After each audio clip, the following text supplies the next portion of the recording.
반갑습니다, 새나 친구들. 오늘도 말씀 앞에 나온 여러분들을 예수님의 이름으로 환영하고 축복합니다. 여러분과 말씀을 나눌 최성규 목사입니다. 성경을 분류할 때에 욥기와 시편, 잠언, 전도서, 아가서를 가리켜 시가서 또는 지혜서라고 하는데요. 경험을 통해 지혜를 전해주는 책이라고도 합니다. 사실 나이가 든다고 해서 지혜가 생기지는 않습니다. 적극적인 학습의 과정이 필요한데요. 우리는 솔로몬을 통해 지혜가 얼마나 중요한가를 배우게 됩니다. 잠언서는 솔로몬이 중장년기에 지어졌다면 전도서는 솔로몬이 노년기에 기록한 책입니다. 앞으로 전도서 묵상을 통해 여러분들이 지혜를 배우길 축복합니다. 오늘의 주제는 다 가진 자의 결론입니다. 오늘의 말씀은 전도서 1장 1절에서 11절입니다. 다윗의 아들이자 예루살렘 왕이었던 전도자의 말씀입니다. 전도자가 말합니다. 허무하다, 허무하다, 정말 허무하다, 모든 것이 허무하다. 사람이 해 아래에서 열심히 일해서 얻는 것이 무슨 소용이 있는가?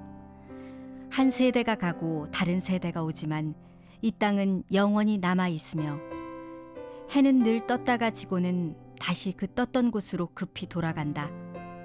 바람은 남쪽으로 불다가 다시 북쪽으로 돌이키며 이리저리 돌다가 다시 그 불던 대로 돌아가고 모든 강물이 바다로 흘러가지만 바다는 가득 차는 법이 없고 강물은 흘러나왔던 그곳으로 다시 돌아간다. 모든 것에 피곤함이 가득 차 있어 사람의 말로는 다 할 수 없고 눈은 아무리 보아도 만족스럽지 못하고 귀는 아무리 들어도 채워지지 않는구나. 예전 것이나 지금 것이 똑같고 예전 일이나 지금 일이 다 똑같으니 해 아래 새로운 것이 없구나. 그러니 보라 새 것이로다라고 할 만한 것이 있겠는가. 그것은 이미 오래전부터 우리 시대 이전에도 있었던 것이다. 이전 세대의 일은 기억하지 못하고 이제 올 일도 한 번 지나가면 그 이후에는 기억에서 사라지게 마련이다. 전도서는 다윗의 아들인 솔로몬이 기록한 책입니다. 이 전도서에서는 솔로몬의 이름이 직접적으로 기록되어 있진 않는데요. 하지만 다윗의 아들이자 예루살렘 왕이 솔로몬인 것을 우리는 잘 알고 있죠. 이 전도자는 히브리어로 회중을 의미하는데요. 가르치는 자, 교사라는 의미를 가지고 있습니다. 2절의 말씀이 전도서에 제기된 핵심 주제인데요.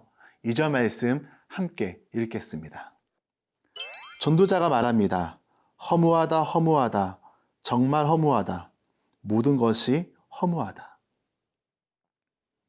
한 절에 허무하다라는 표현이 4번이나 반복되고 있습니다.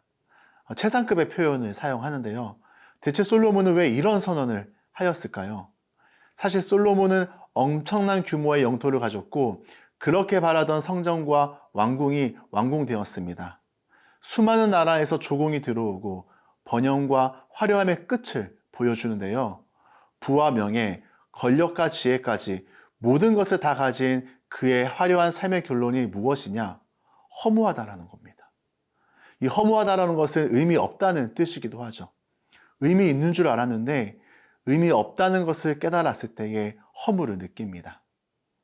솔로몬은 자신의 한계를 알지 못한 채 지식의 끝, 부의 끝, 권력의 끝, 인기의 끝까지 가보았습니다. 자신이 가질 수 있는 것을 다 가져보았고 누릴 수 있는 것을 다 누려보았습니다. 그런데 솔로몬은 자신의 한계를 발견한 것이죠. 자신이 도달할 수 없는 영역이 있다는 것을 깨닫습니다. 사실 사람이 무엇인가를 가져보고 누려보기 전에는 기대감이 있고 또 설레임이 있습니다. 그런데 막상 그것을 가져보고 누려보면 기대감과 설레임이 물거품처럼 사라져 버리기도 하는데요. 제가 자동차를 운전하기 전에는 피곤해서 운전 못하겠다는 말이 이해되지 않았습니다. 왜냐하면 차를 타는 게 좋았고 처음 면허를 땄을 때 너무 행복했고 운전하는 것이 좋았습니다. 그런데 제가 지금도 차를 타면 설레냐고요? 운전하면 좋냐고요? 피곤합니다. 편히 갈 수 있는 대중교통이 훨씬 좋습니다. 사실 이런 설레임은 사라져도 대수롭지 않는데요.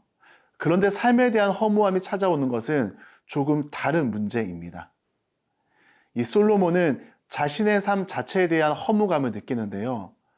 이 허무감이 어디에서 시작되는가? 솔로몬은 바로 그것을 해 아래라고 표현합니다. 해 아래라는 것은 하나님과 관련 없는, 하나님과 무관한 삶의 자리, 하나님이 없는 삶이라고도 말할 수 있는데요. 하나님과의 관계 여부에 달려 있다라는 것이죠. 다행히 솔로몬은 이 허물을 극복할 길을 찾은 것 같습니다. 바로 해 아래에서 벗어나는 것, 다시 말해 하나님께로 돌아오는 것인데요. 많은 것을 가진다 해도 하나님을 모르면, 하나님과 상관없는 삶을 살아가다 보면 우리는 허무함을 경험하게 됩니다.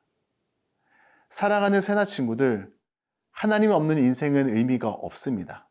그러나 하나님과 함께하는 인생은 하루하루가 하나님이 주신 선물입니다. 오늘 말씀을 통하여 저와 여러분이 오늘이라는 선물을 주신 하나님께 감사하며 하나님을 붙잡고 살아가는 우리 새나 친구들이 되길 축복합니다.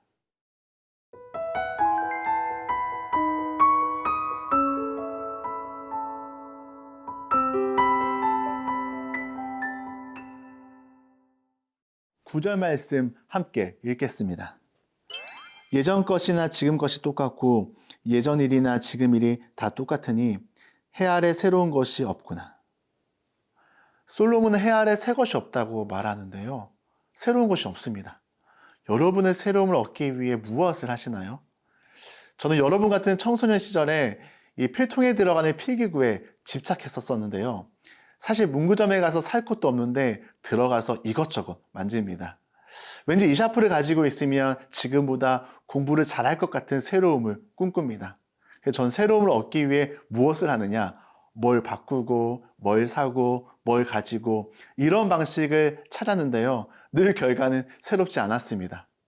사람들은 새로운 것에 관심이 많아서 새로운 것을 찾고 만들고 새로운 것에 관심을 갖도록 하는데요. 이 C.S. 루이스가 쓴 스크루테이프의 편지를 보면 고참 안마 스크루테이프가 자기 조카인 풍내기 안마 오무드에게 그리스도인들이 하나님께 등을 돌리게 하는 방법을 알려줍니다. 바로 그것은 새로운 것을 경험하려는 인간의 욕망을 이용하라고 하는데요. 사실 솔로몬도 이 세상에 만족이 없다고 말합니다. 다시 말해 해 아래 새로운 것이 없음을 말하고 있는 것이죠. 오늘 본문에서 솔로몬이 강조하는 것은 무엇일까요? 그냥 겉으로 보면 허무주의적인 것처럼 보입니다. 이 허무주의에서 나온 것이 쾌락주의인데요. 이것은 인생이 허무하니 그냥 즐기자. 사는 동안 실컷 먹고 즐기면서 살자. 사실 세상에 이런 유혹이 많잖아요. 그런데 전도서는 단순히 우리에게 허무주의를 가르치지 않습니다. 그것이 아니라 잘못된 환상을 가지지 말라고 우리 가운데 말합니다. 이 솔로몬은 우리에게 허무의 끝을 보여줍니다. 그러면서 우리가 진정으로 추구해야 할 것, 우리가 붙잡아야 할 것이 무엇인지를 보여주는데요. 그런 의미에서 우리의 인생은 허무함으로 끝나지 않습니다. 의미 없는 삶이 아니라 이렇게 하나님 안에서 가치를 발견하고 주님이 기뻐하시는 삶을 살다 보면 우리의 삶은요, 흥미있고 신나고 행복하고 풍성해집니다. 고린도후서 5장 17절 말씀을 보면 그러므로 누구든지 그리스도 안에 있으면 새로운 피조물입니다. 옛것은 지나갔으니 보십시오. 새 것이 됐습니다. 나를 새롭게 하는 것, 그것은 돈과 명예, 소유와 성공이 아니라 우리가 그리스도 안에 거하는 것입니다. 저와 여러분들이 그리스도 안에 있으면 허무한 삶이 새로운 삶, 새 것이 되었다고 고백할 수 있는 것이죠. 사랑하는 새나 친구들, 우리는 순간을 위해 살지 않습니다. 저와 여러분은 영원한 것을 위해 살아갑니다. 영원한 하나님의 말씀을 붙잡고 변하지 않는 하나님의 말씀을 붙잡고 살아갈 때에 그것보다 더 행복한 일은 없는 것입니다. 오늘 하루도 우리의 영혼을 채우시며 우리의 삶의 이유가 되시는 하나님과 동행하며 그 하나님을 여러분 삶의 중심에 모시고 살아가길 축복합니다. 하나님 아버지, 영원한 하나님의 말씀을 붙잡고 주님 안에 거하며 살길 원합니다. 우리에게 오늘이라는 선물을 주신 하나님께 감사하며 하나님을 내 삶의 중심에 모시고 살아가도록 도와주세요. 예수님의 이름으로 기도드립니다. 아멘.